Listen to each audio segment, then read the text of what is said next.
او دریم وبذي القربا له نورو قریبانو سره احسان کوه. له مور و پلاره ما سوا هر قریب پر خپل قریب باندې حق لري.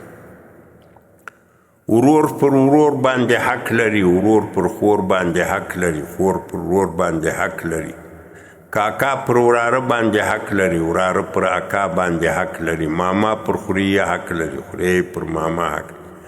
داسې چې څونه رشتې و، تعلقات و، قرابتونه د خلکو په مابین کې ثابت دي، هغو په مابین کې حقوق هم شته.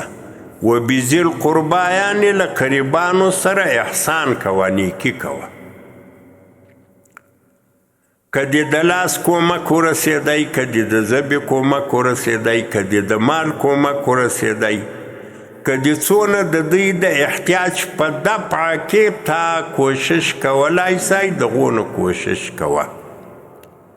که نور هیڅ نه یې، یوه ښه پوښتنه، تګ و راتګ، د حال خبرېدن، که څه هم تا ته احتیاج نه لري، دا یې حق داسې له حاله ځان خبر کړي، ورسره وویني، ورسره وګوري.